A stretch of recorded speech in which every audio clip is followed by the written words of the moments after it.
Bonjour, chers auditeurs, chers amis de Corbeau News Centrafrique, bienvenue dans votre émission d'analyse pointue, ici depuis le studio D.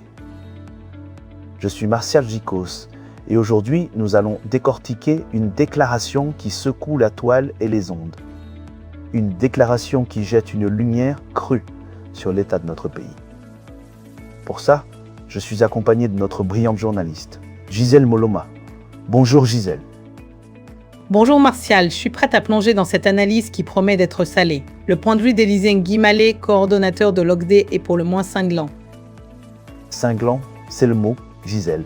Parce qu'il accuse purement et simplement le pouvoir d'avoir manqué à ses responsabilités après les violences de Boali. Il va même plus loin en disant « Le gouvernement n'a rien foutu. Nous sommes un État qui n'a pas une construction de paix. » Dis-nous en plus sur ces accusations fracassantes. C'est exactement ça, Martial. Élisée Nguimale était l'invité du débat Patara sur Radio Ndek et Lucas, et il n'a pas mâché ses mots. Le juriste pointe du doigt la gestion du pouvoir face aux événements de Boali en soulignant que les autorités n'ont pas appliqué la loi avec équité. Avec équité, Gisèle, c'est une accusation grave. Cela voudrait dire que l'on fait 2 poids, 2 mesures selon les personnes ou les situations. C'est ce que notre empereur Faustin Archange Touadéra voudrait nous faire croire. C'est bien l'impression qui ressort de ses propos.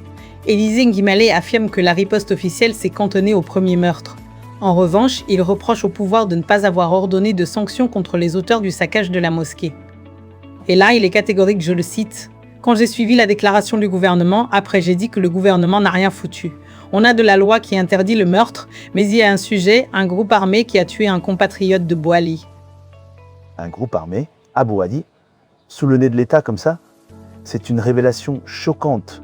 Et qu'est-ce qu'il en dit des représailles de la population ? Et il continue, Martial, et la population est allée se venger, saccager la mosquée. Quelle est la position du gouvernement ? J'ai entendu le porte-parole du gouvernement condamner et lancer une enquête contre celui qui a commis le premier meurtre. Mais il n'y a pas d'enquête contre ceux qui ont vandalisé la mosquée et le lieu de culte. 2 poids, 2 mesures. 2 poids, 2 mesures. Voilà qui remet en cause toute la crédibilité de notre système judiciaire. Si tant est qu'il en reste une. C'est à se demander si la justice dans notre pays est à géométrie variable. Et sur la sécurité, Gisèle, qu'a-t-il affirmé ? Car on nous vante partout une Centrafrique apaisée. Il met justement en cause ses discours, Martial. Élisée Nguimale insiste, il n'y a pas de sécurité depuis 10 ans. Pour lui, l'État n'a jamais érigé les fondations nécessaires pour assurer une paix et une sécurité durable. Il estime que les instances en charge de prévenir les violences et de faire observer la loi n'exécutent pas leur mission. Et selon lui, cette situation perdure depuis une décennie. C'est une critique acerbe de l'incapacité de l'État à protéger ses citoyens. 10 ans, c'est la durée du règne de l'empereur Faustin, Archange Touadéra. Gisèle, cette accusation pèse lourdement sur la tête du dictateur et de son régime, qui nous vendent pourtant l'image d'un pays en pleine reconstruction et stabilisé. C'est complètement contradictoire. Qu'est-ce que Nguimale dit de ce décalage ? Il appuie son analyse sur la pensée du philosophe Thomas Hobbes, Martial. Il explique que la sécurité prend corps lorsque l'État empêche les individus de commettre des actes criminels.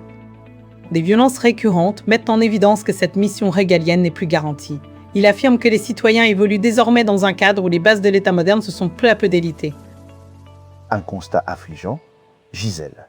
C'est comme si nous étions revenus à un âge de pierre où chacun se fait justice soi-même. Qu'est-ce que cela signifie concrètement pour l'avenir de la Centrafrique ? Pour lui, c'est grave, Martial.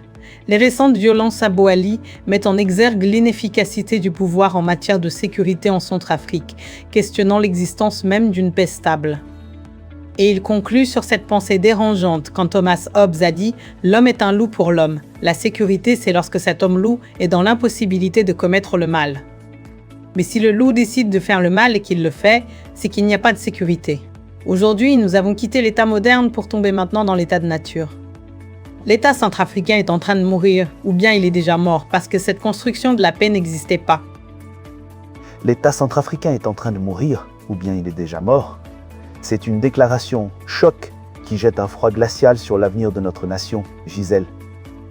C'était une analyse percutante d'Alain Zilo, le directeur de publication de Corbeau News Centrafrique. Merci Martial. Pour tous les auditeurs qui nous suivent, n'hésitez pas à nous envoyer vos réactions et vos témoignages. Vous pouvez contacter Corbeau News Centrafrique sur WhatsApp au +20 36 75 55 Animit Wanzi au 36 ou par téléphone au +20 36 75 56 70 au 30 70. Merci de nous avoir écoutés et à très bientôt.